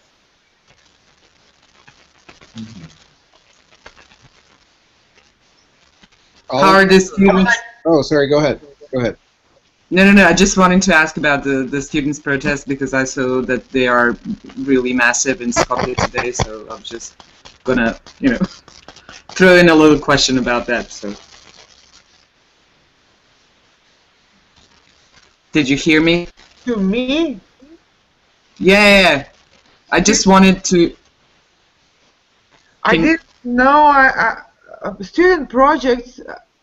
No, protests. Protests. I thought Yeah. I gave you assignments and I wasn't aware about it. Sorry. Somebody gave you on my behalf. The student protests. It's been months and months of struggle. We have accomplished something, a moratorium of this law on the higher education, which was not just damaging, it was practically, literally abolishing autonomy. So these were protests of the entire academic community, not just the students, basically. From all over the country, all universities, students and professors together. Now we have new student protests. Now that these are high school student protests, so it's been just waves of protests. The form of organization is called plenums, but it's not like the plenums in Bosnia, which were more, plenums in the proper sense of the word. This started like a plenum, but it almost shaped like a sort of a not organization, sort of a more formed and permanent form of movement, and sort of a organization, although not formal. It sort of developed into something like the circles in Spain, but they're still called plenums, and they're just mushrooming in all areas. There is also a journalists plenum. It's like a parallel society of plenums and grassroots movements living in parallel with the state. So we'll see what happens. But these are really wonderful processes. So I hope something positive will come out of this. So yeah. So I'm still involved in that. Now we're negotiating with the government about the new law on higher education. And I'm supposed to negotiate too. So I've become a bureaucrat now. I'm studying laws and yeah. So that's about the protest. And in Bosnia, there has been a similar development, I think. Yeah, there are various initiatives that have sort of evolved from the original Planev movement, but it's not as, let's say, as massive and as involving various, let's say, types of population as it is in Macedonia. But I mean, there are things going on, which is good. It hasn't totally died out. Yeah. And it's interesting, it's linked to different areas. All of them need to be democratized. There is also one, it's not called plenum, but it's a movement for just the citizens' grassroots mobilization of aiming toward liberation of the media and protesting every evening in front of the national television and every Saturday also there. And there is a sort of a performance there. They just stand there and then they performatively bring the materials which are not aired by the national television to the public prosecutor as proofs of certain, corruptive processes, and they just do this performance every day, and it's becoming more and more massive. It's just weird. I mean, it's just crossing all over the place. It's at the same time, it's really fascinating, actually. So I hope it lasts a while. Yeah, here I think that the workers who are protesting will probably do some sort of performance like that, because the issue with the court is the same. So I think that they will have a sort of a public court, because there is no instance that can prosecute the corruption, etc. But yeah, it's thank you for the details. It's always picturesque in former Yugoslavia. Yeah. Okay, maybe we can end now. I'm tired. And if there are any other questions, we can leave them for the next session, if you agree. I would really like to know more about the void. Of course, nothingness being my major interest generally, but that could be definitely. We wait till next time. But I would love to know. I have a lot to say about the void. Really, I mean, I do. So. Yeah, please. Let's do it for the next time. Yeah. Thank you so much. Okay, thank you. Okay, so do we finish now, Jason? There's someone who wanted to say hello to you, but I don't think. Yeah, so that'll just happen next time. Okay. Okay, yeah, so we can stop and see you all next week. Okay. Okay, next week, different time. Okay, bye everyone. Ciao. Bye.